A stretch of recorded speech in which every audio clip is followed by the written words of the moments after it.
¿Para qué me sirve, dice Jehová, la multitud de vuestros sacrificios? Hastiado estoy de holocaustos, de carneros y de cebo de animales gordos. No quiero sangre de bueyes, ni de ovejas, ni de machos cabríos. ¿Quién demanda esto de vuestras manos, cuando venís a presentaros delante de mí para hollar mis atrios? No me traigáis más vana ofrenda, el incienso me es abominación. Luna nueva y día de reposo, el convocar asamblea no lo puedo sufrir. Son iniquidad vuestras fiestas solemnes. Vuestras lunas nuevas y vuestras fiestas solemnes las tienen aborrecidas mi alma. Me son gravosas, cansado estoy de soportarlas. Cuando extendáis vuestras manos, yo esconderé de vosotros mis ojos. Asimismo, cuando multipliquéis la oración, yo no oiré. Llenas están de sangre vuestras manos. Lavaos y limpiaos, quitad la iniquidad de vuestras obras de delante de mis ojos, dejad de hacer lo malo. Aprended a hacer el bien, buscad el juicio, restituid al agraviado, haced justicia al huérfano, amparad a la viuda. Venid luego, dice Jehová, estemos a cuentas. Si vuestros pecados fueran como la grana, como la nieve serán emblanquecidos. Si fueran rojos como el carmesí, vendrán a ser como blanca lana. Si quisierais y oyereis, comiereis el bien de la tierra, si no quisiereis y fuereis rebeldes, seréis consumidos a espada, porque la boca de Jehová lo ha dicho. ¿Con qué me presentaré a Jehová y adoraré al Dios Altísimo? ¿Me presentaré ante él con holocaustos, con becerros de un año? ¿Se agradará Jehová de millares de carneros o de 10,000 arroyos de aceite? ¿Daré mi primogénito por mi rebelión, el fruto de mis entrañas por el pecado de mi alma? Oh hombre, él te ha declarado lo que es bueno y que te pide Jehová de ti, solamente hacer justicia y amar misericordia y humillarte ante tu Dios. La gente había llegado a tal decadencia moral que el profeta Isaías compara a la nación de Israel con la ciudad de Sodoma y de Gomorra. Aunque en Israel había un sentimiento religioso muy profundo, la verdad es que estos solamente eran ritos. Los judíos de aquel entonces cumplían la ley, no se podía reprochar eso. El problema es que no lo hacían de corazón. Ellos tenían simplemente una religiosidad, pero se habían olvidado de preceptos muy importantes como hacer justicia, defender a la viuda, defender al huérfano. Y es aquí donde la profecía de Isaías comienza y tiene un gran mensaje para nosotros.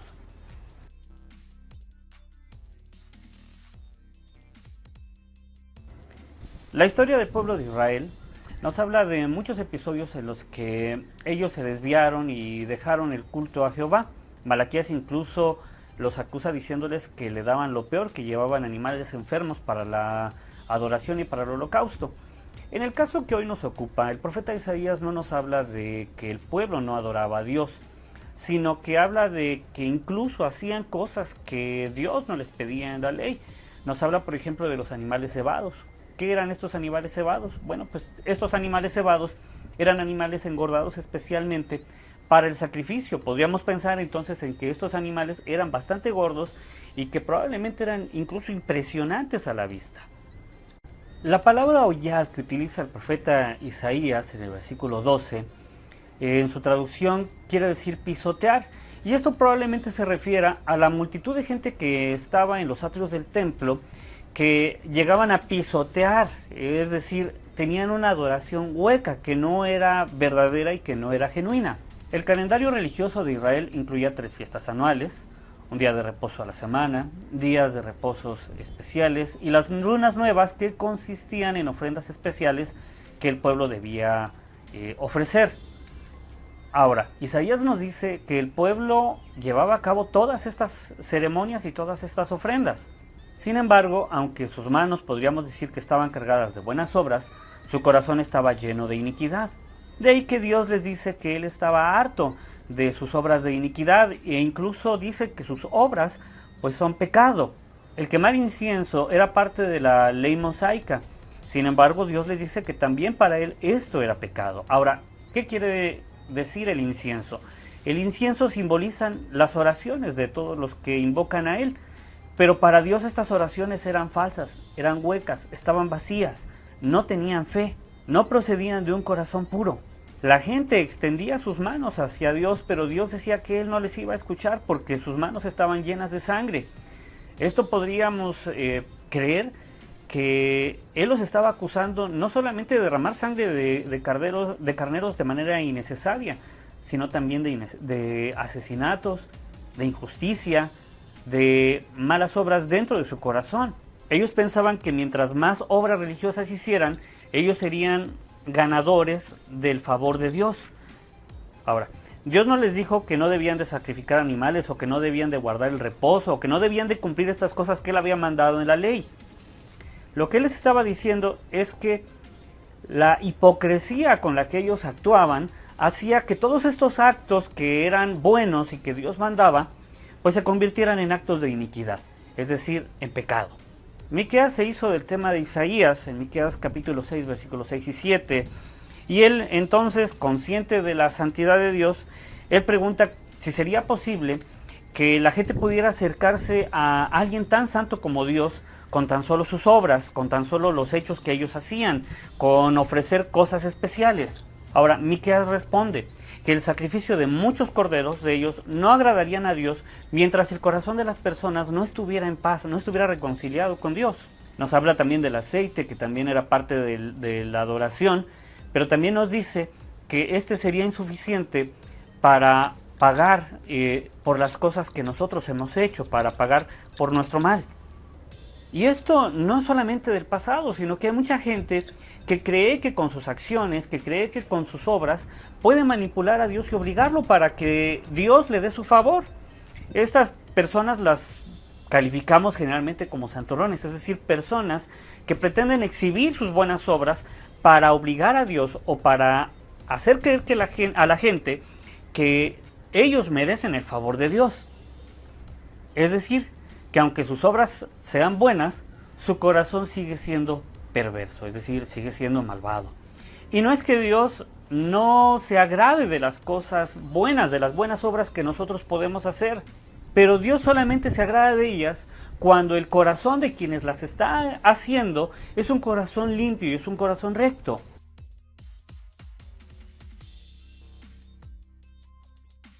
Ahora, no todo estaba perdido. Dios le pide al pueblo de Israel hacer dos cosas para enmendar sus caminos. La primera, ellos debían dejar de hacer lo malo. La frase delante de mis ojos indicaba que todas las cosas que ellos estaban haciendo, Dios estaba consciente de ellas.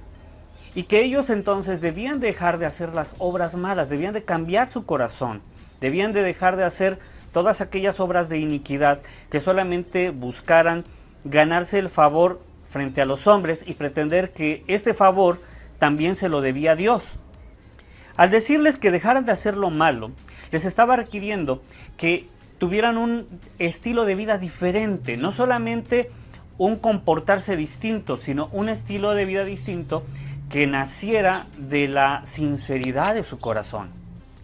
Segundo, el pueblo tenía que reemplazar sus malas obras. Ahora, nadie aprende a hacer malas obras. Todos nosotros, por nuestra naturaleza pecaminosa, sabemos hacer malas obras. Lo que Dios nos estaba pidiendo ahora, lo que Dios les estaba pidiendo a los israelitas ahora, es que ellos dejaran sus malas obras y comenzaran a hacer obras buenas, obras que nacieran desde lo interior de su corazón, desde un corazón sincero y arrepentido.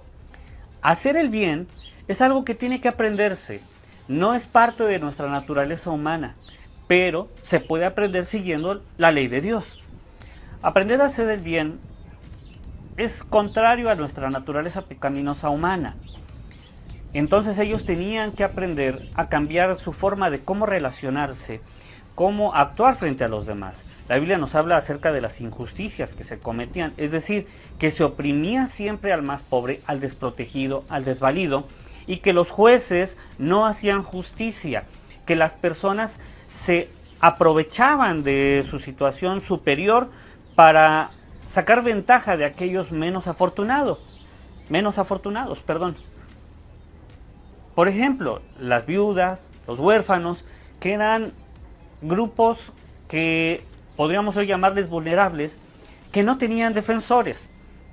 La ley de Dios hablaba específicamente que estos dos grupos de personas tenían que ser protegidos de manera especial y de manera particular, precisamente porque no había nadie que pudiera sacar la cara por ellos, nadie que pudiera defenderlos. Entonces el pueblo, los jueces, sobre todo los jueces, eran los responsables principales de que la justicia a este grupo se hiciera efectiva. De hecho, Santiago cita que el cuidado de las viudas y de los huérfanos es una señal de un verdadero cristianismo, de una verdadera religión. Dios le habla al profeta Miqueas como le habla al profeta Isaías y le enseña tanto lo que le agrada como lo que le desagrada. Ahora, esto no era nuevo, ya todo estaba en la ley. ¿Qué había pasado?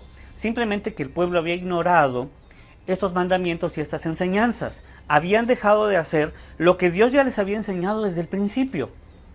Y Miqueas les recuerda tres conceptos básicos o tres básicos que Dios les había pedido: hacer justicia, amar la misericordia y humillarse ante Dios.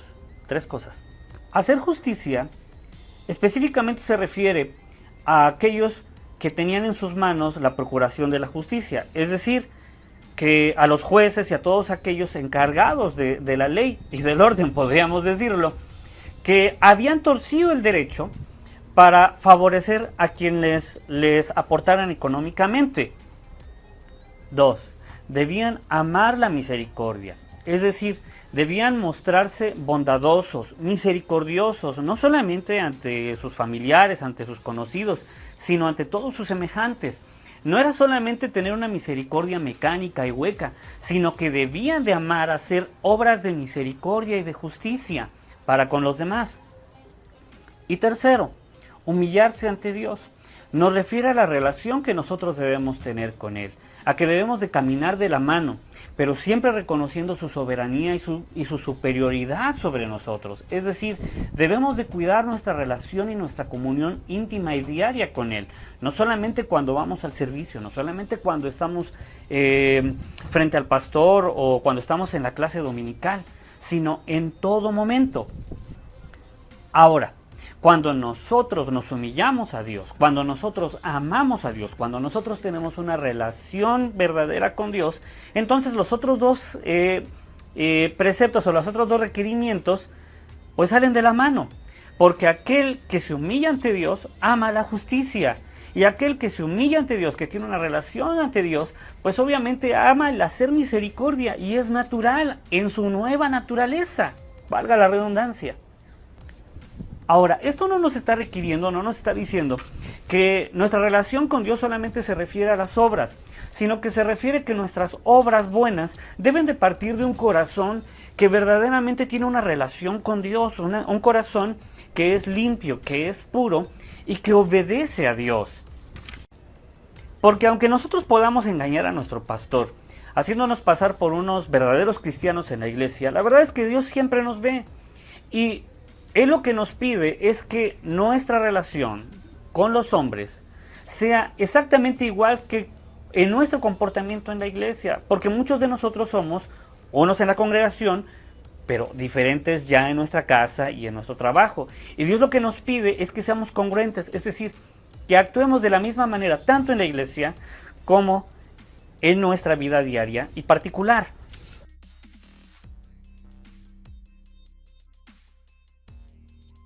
Oh gente pecadora, pueblo cargado de maldad, generación de malignos, hijos depravados, dejaron a Jehová, provocaron a ira al Santo de Israel, se volvieron atrás.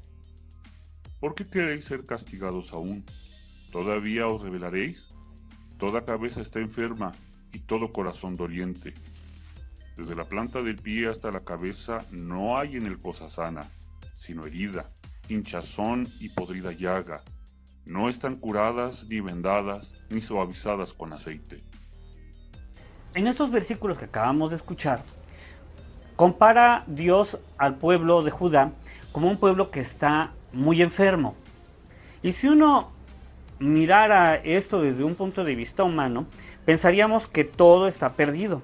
Sin embargo, una vez más, Dios es el que se acerca a nosotros y nos busca, no nosotros a Él, sino que Él se acerca siempre a nosotros para ofrecernos la salvación y ofrecernos la restauración. La invitación que Dios hace es como en un tribunal de justicia, donde Dios es el demandante y el pueblo es el acusado. Ahora, no hay duda de que Dios está decidido a resolver esta situación.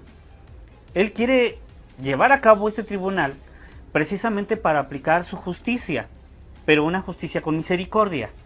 El rey David en el Salmo 51 ruega a Dios para que sus pecados sean lavados, de modo de que él pueda llegar a ser tan blanco como la nieve.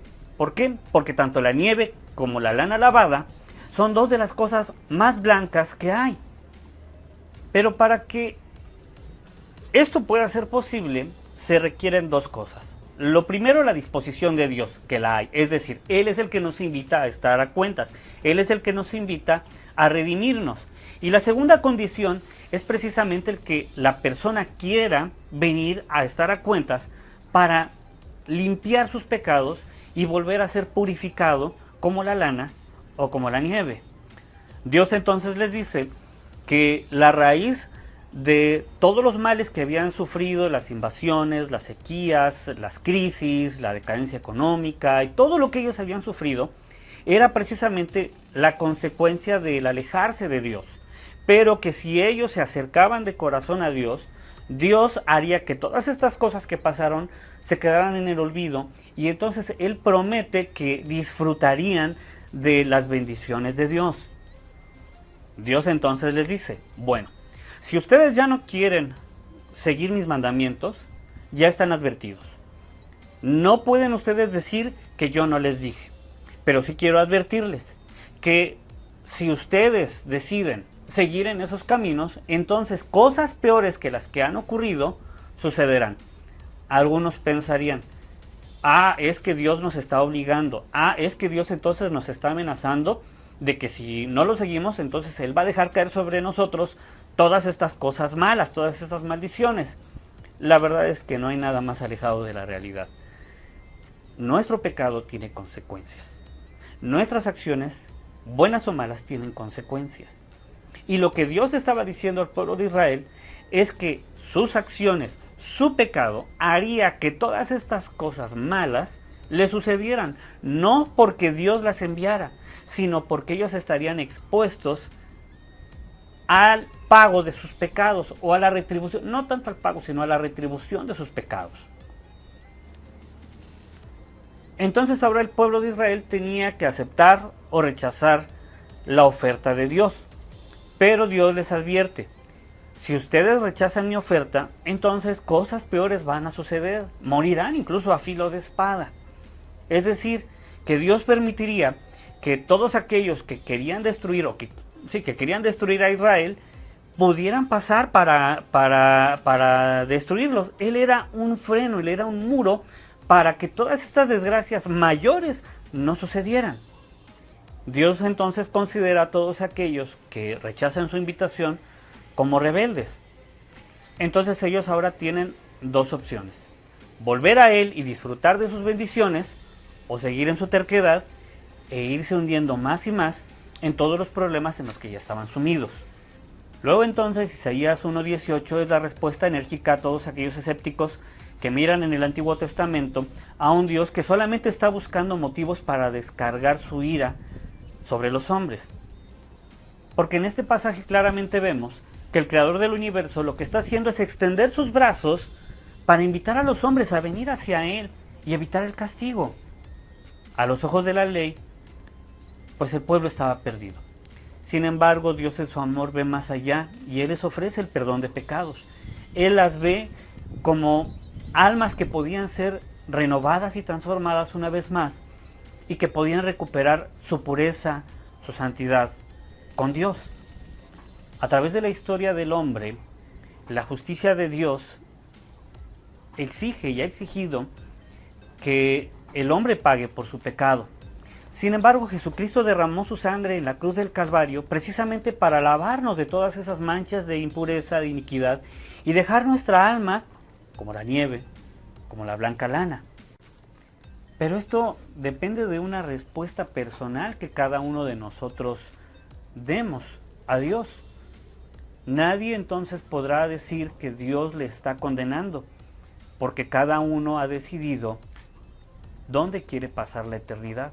Cada uno ha decidido aceptar la dádiva de Dios o rechazar su regalo.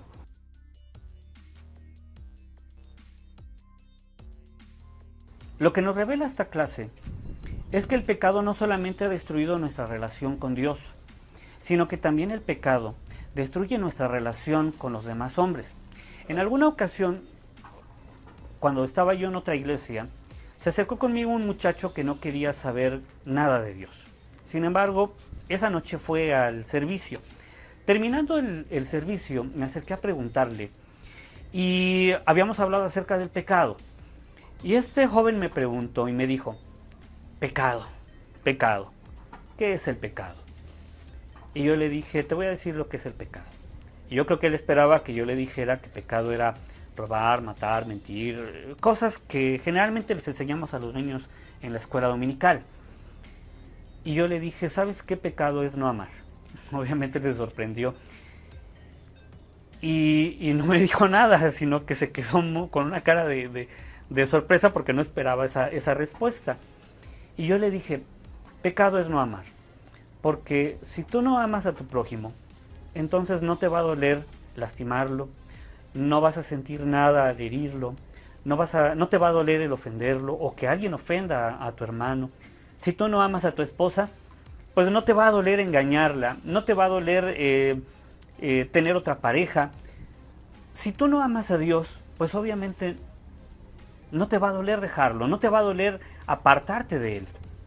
Por eso es que el Evangelio es tan valioso, porque no solamente restaura nuestra vida, nuestra relación con Dios, sino que también restaura nuestra relación con nuestros seres queridos, con los que nos rodean, con aquellos que están dentro de nuestro entorno.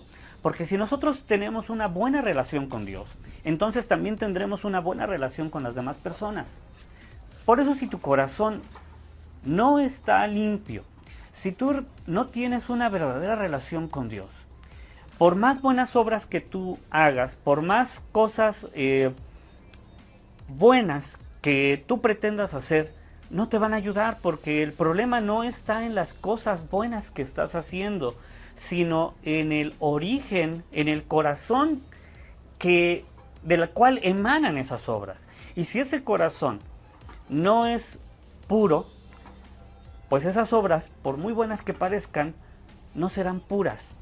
Y no vas a tener entonces los resultados que tú pretendes tener. Nuestro más grande testimonio no son los detalles que prestamos a los ritos religiosos, sino nuestro deseo de vivir el amor de Cristo delante de los que nos rodean. Dios te bendiga.